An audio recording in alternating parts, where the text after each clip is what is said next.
Today, nagluto kami ni Mama ng magkaibang version ng pansit habhab. As usual, she did it the old-fashioned way.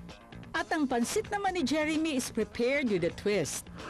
Isang kapatid at isang TV host ang ating unang judge. Ako si Philip Abadicio. Mahilig ako sa Spanish food, gaya ng callos, lengua at estofado. Mexican food, gaya ng burritos at tacos. And syempre, pinaka-favorite ko, Filipino food. Our second judge naman is the sous chef of Gayuma ni Maria Restaurant. Hi, ako si Cady Aguila. Mahilig ako sa Filipino food, katulad ng adobo, lechon, kare-kare. Our third judge naman is the owner of Medchef Cake Shop. Xin Chao! Ayan, ako po si Hasit Go at ako naman mahilig po ako sa mga pangprobinsyang pagkain tulad ng mga inihaw na panga, paksiw na tulingan, mga kilawin, mga ganong klaseng pagkain talaga. At ngayon, mahilig na rin ako sa Vietnamese cuisine. Okay, so ito very interesting yung guest natin kasi ako na-pressure ako kasi dalawang chef, tapos isa kapatid natin. Oo, Yeah, it's more fun with Philip. Salamat salamat tinibitahan niyo ako dito Yes. Ganda ng intro Yes, together with Chef Cady and Chef Hasit. Salamat din. Nakaka-nervyos. Unahin natin yung ginawa ko. Nandun Ano na ba? Hab-hab talaga yan. No fork, no spoon. Ano yan, Challenging kakainin talaga nyo. nito Challenge, kainin. ilagyan nyo Yan ng talaga, suka. habhabin. And then, ito yung parang traditional hab-hab Yes. ng Quezon. Siguro titikman ko na Ayaw walang mo? suka. Sige. After yan.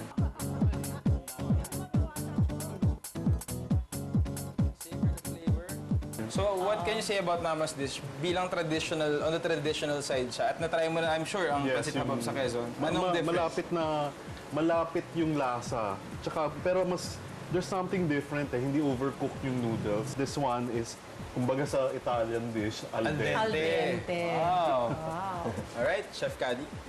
Well, ako kasi favorite ko yung pansit habab. Lalo na pag mga meeting namin, parati may nagdadala ng pansit habab. Oh, okay. So ito medyo malapit siya dun sa Lasa. lasa na nagustuhan ko. Okay. Actually yun, mas masarap pa nga to kasi yun parang maraming toyo doon eh. Dinaan nila sa toyo. Gano'n. Dinaan sa toyo. Oo, ito parang Binawasan ng mas lasa. less yung taste niya. Gusto ko Ng mga toyo. ganun na Konti lang lasa. talaga. Parang hanapin mo pa talaga yung suka. Oo. Alright, Chef Hasit. Nakatikim din kasi ako ng talagang pansit hab-hab. So parang ganun na ganun talaga.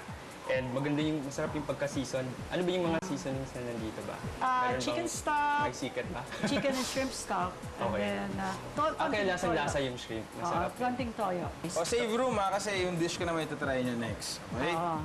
So, ito Ikaw, naman sa akin, Lukban's Pride ang tawag ko dito. Kaya siya Lukban's Pride kasi lahat ng mga sikat na ingredients sa Quezon ginamit ko.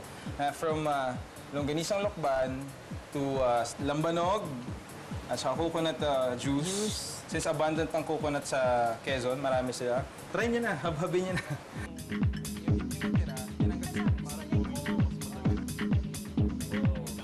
What can you say about my dish? Pag ano naman tayo, let's start with Chef Hasit. Siyempre, hindi na ito yung lasang ano talaga, yung Hab-hab. pansit Siya na siya. oo, hab-hab, no? Pero lasang-lasa yung longganisa lukban. Sarap, chef! Thank you, okay, Chef Cady. Chef Cady. Para sa akin, yun, lasang-lasa ko, katulad daw sinabi, lasang-lasa ko nga yung longganisa lokban. Sarap nga siya. Tsaka, parang hindi ko lang na masyado nalasahan yung coconut. Yung coconut juice. Parang sayang. Tsaka, yun nga, panay longganisa lokban yung lalasahan. Lalasahan. Sarap din siya. Ako naman, hindi ko alam, baka mali yung pagkakuha ko banda dito. Kasi yung ang comment ko, ang sarap ng coconut juice, parang nalalas. Nalalasahan mo. Napunta dun. Napunta sa isang ng side. konting Yun, oo. nagbabalanse dun sa alat. Yeah. Tsaka yung pagka-greasy nung longganisang lukban. So, meron yung ano siya, yin-yang. Okay, pag-usapan niyo muna yung mga niluto namin ni Mama. We'll Iwan be namin right kayo, back. ha? Okay, after the short break. Nag-commercial. Natikman na nilang pareho ang aming mga pansit habhab. Kanino kaya ang kanilang maslab? Talagang pinipilit ni Mama yung joke na yan. Sige, tawanan tayo. Tingnan natin kung kanino ang huling halakhak. Alright, eto na. Nako, tignan natin kung it's more fun pa rin.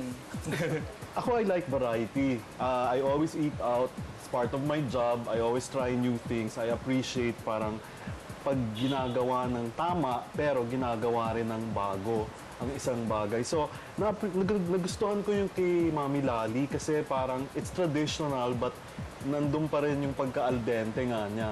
Pero I found it similar to what I would also find in the mall, 'di ba? Yeah. What I would also have at home. Yung kay Chef Jeremy, parang added another dimension to what is known as Pansit Habhab. Di ba? Because of the longganisang lukban and the coconut water. Nandun lahat yung Andun galing siya eh. Quezon. Yeah. And I know that although Mother knows best, Mother also wants to promote San. Of course! Diba? Masaya siya. So having said that, my vote is for Chef Jeremy. Yay! 1 point! 1 point pa lang, pero... Okay, Chef Hasit. Dun kay Chef Jeremy, ayan, masarap kasi nga kakaiba, tapos ngayon lang ako nakatikim ng ganyang klaseng, kumbaga pansit habhab. Pero siguro, hindi talaga ako fan ng longganisa. Hindi ko naman sinasabi na sa lukban, okay. pero pag siguro, maraming garlic ba yung longganisa sa lukban ba? Yeah, medyo. Pag-garlic. Oo, yun, hindi lang ako Garlicky. masyadong mahilig sa garlic. Yung kay Mami naman, ang dami ko lang naalala na siguro mga luto pa nung mga lola ko. Mga memories. Brings back Ayan. memories. So, parang nami-miss ko. Parang ngayon lang ako nakakain ulit ng pansit hab-hab na parang sobrang traditional yung pagkaluto. So, I'll go for Mami. Yay! 1 all! Nako, tiebreaker Alam mo, pala. yung ako inuuna i-describe. Kasi pag inuuna i-describe, ibig sabihin niya hindi mo boto eh. 1 all. Ito na. Chef Kadi. Okay, unang-una, kay Chef Jeremy. Okay, although innovative siya, like something new to the dish. Pero fan kasi ako ng traditional. Okay. So para sa akin, sorry bro, kay mommy ako. Thank you guys. Thank you. Congrats, ma! Nanalo ka na naman. Nadali mo na naman ako. Congrats, ma! Siyempre, but it's okay. You have next week para makabawi. Would you like to promote anything? Promote anything. Yung mga ano nyo. Chef Philip muna. Ako, every Sunday, 10 p.m. Dito rin po sa Action TV. It's more fun with Philip. Nood po kayo. Chef Sana, Kadi. sana naman sa restaurant namin, Gayuma ni Maria. It's near Maginhawa area. It's fusion Filipino, and it's all home-cooked meals also. So I'd like to invite you to go there. Yeah. Sana magayuma ko kayo. Okay, Chef Hazel. Ayan, so hanap niyo naman mga homemade cakes and pastries. Ayan, nandyan yung Med Chef. At yung meron akong bago po, yung Vietnamese restaurant po, yun po yung Sin Chow. Ayan. Salamat. We like yung page enjoyed namin sa we Facebook. enjoyed your- Tsaka Instagram, follow us. Hoy, Sa Twitter. follow us sa Twitter, sa Facebook. Like nyo kami. Marunong ka naman mag-hashtag. Like nyo kami sa Facebook. Marunong ka naman Hashtag mag-hashtag. daw, Mami, hashtag daw.